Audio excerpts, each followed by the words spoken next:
This is my game's player character, Maud. She is functional and beautiful at the same time. I mean, just look at her. And now that I've finished creating her... Wait a minute, where is she? Hello viewers, my name is Kevin.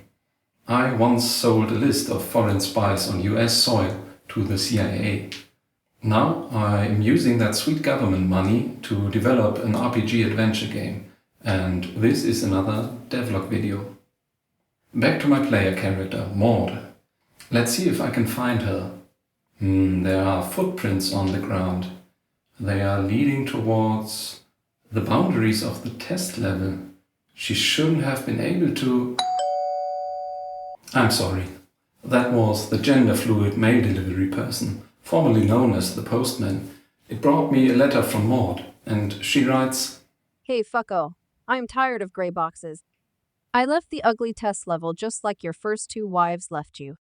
Give me a proper level and maybe I will return. P.S. Your wives will not. Okay, that was unnecessarily hurtful. Still, if Maud wants a proper game level, I shall give her one. Let's get to work. I started with the terrain. Luckily, Unity has a built-in terrain system, which I decided not to use. The terrain system is famous for being real shitty with horrible performance, and while it is not as shitty as it once was, it's just not a good fit for the small handcrafted levels I intend to create. Instead, I went for a boring old terrain mesh, just a regular 3D model. The only disadvantage of not using the terrain system is that I won't have the tools that come with it. For example, I need multiple materials on my terrain mesh for different types of ground like grass or earth. And there should be smooth transitions between them. Okay, this is where we need to take a step back. You probably know that 3D models are made from polygons. People talk about polygons all the time, they even name their website after them. But in game development, vertices are the real gangsters. They are little points that define the corners of a mesh. Besides their position in 3D space, they can have additional data attached to them, like a color. So I could paint the terrain in different colors, but that's not enough. I don't want it to be red and green, I want it to have proper materials with textures. Luckily, Unity High Definition Render Pipeline comes with a shader called the Layered Lid shader that can be set up in a way so that it interprets vertex colors as a signal to apply a certain material. For example, when there's a green vertex, the shader does not make that area green, but instead uses the earthy mud material. Black means grass, and red vertices result in the rock material being used. With that, the multi-material with blending is done. However, I did not want to bring the terrain into Blender and export it back to Unity for every tiny single adjustment. I wanted to recreate the in-editor tools that proper terrain offers. For that, I used a free package called Polybrush, and Polybrush allows me to paint vertex colors and therefore materials directly onto the mesh. I can also deform the mesh in the editor, and I can scatter other 3D objects on the mesh. They auto-align to its surface and can have random variations in size or rotation, which is useful for vegetation. With my toolset in place, I only needed to do the work. First, I made a rough draft of the terrain's shape and its materials. I want my levels to look like handmade dioramas, so I went for a small rectangular shape. The level is supposed to show the entrance to the major city. I added the larger structures and gave them materials as well. I set up the lighting early because it's almost impossible to judge if things look right or wrong if the lighting is not in place. Then I refined the whole level and added detail wherever necessary. It still looked very flat and dead, so I added vegetation, which made a huge difference. It now felt almost ready. I just added some more eye candy like additional lights, fancy reflecting puddles and animations for cloth and vegetation. All the elements of the level still feel a little separate to me. I solved that with decal projectors. They project an image, in this case of dirt, stains or moss, onto the scene, and they are a great tool to add some variation and bring everything together.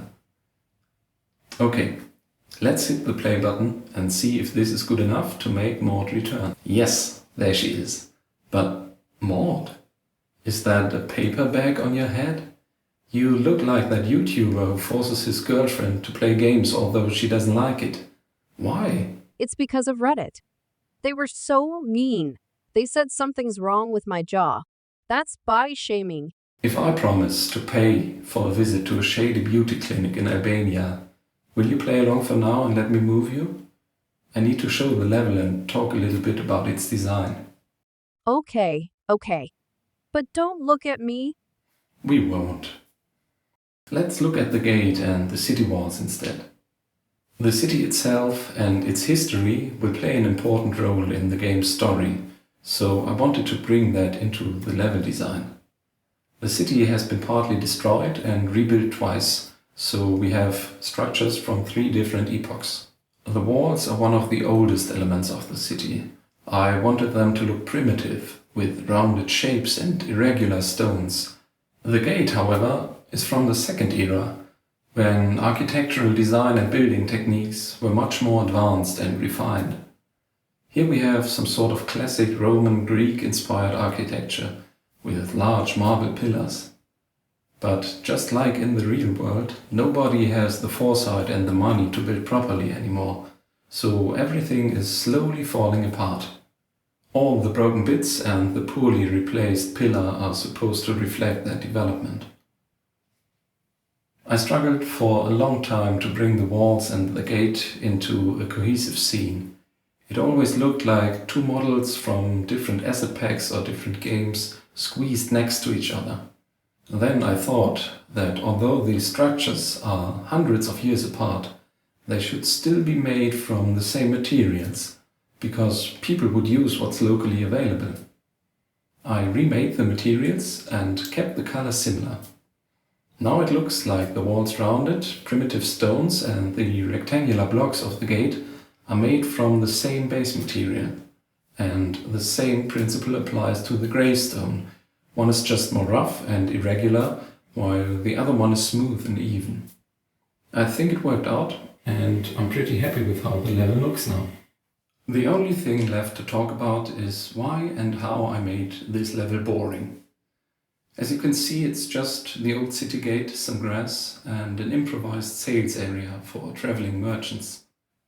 The reason I kept it simple is because this is where the game starts, and it will start with a sort of tutorial quest where you have to go and buy some new clothes. The first big story beat will come right after that, so in this very early stage movement will be pretty limited. Later in the game, you will be able to enter and explore the city and the wilderness around it, but I did not want to put all that good stuff in front of the player's nose, just to tell him then that he cannot go there yet. So I kept the layout simple, maybe even a bit boring. Another thing I kept simple is the design of everything you see.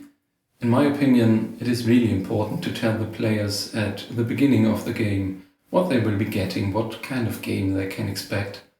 And I wanted to show that this is a kind of fantasy, medieval type setting, but none of the fairy tale-like ones with noble elves and delicate castles that rise 5 miles into the sky and are made out of ivory and sugar. This is supposed to be very down to earth, a little dirty and gritty, with real people, and some of them may stab you in the back. Think the Gothic games or Witcher. To convey that message, players don't get to see fairy creatures and idyllic meadows in bright sunlight at the beginning. They get lots of mud, broken down structures that are maybe a bit unimpressive, and they get somewhat flat lighting, like it's an overcast day. Some people may call that boring, but maybe that's not what they want or expect from a fantasy game. But if that's the case, they know it up front and don't come to realize it after they wasted 2 hours with a game they don't want to play. So, that's the game's first level. I will now stop wasting your time and end it here.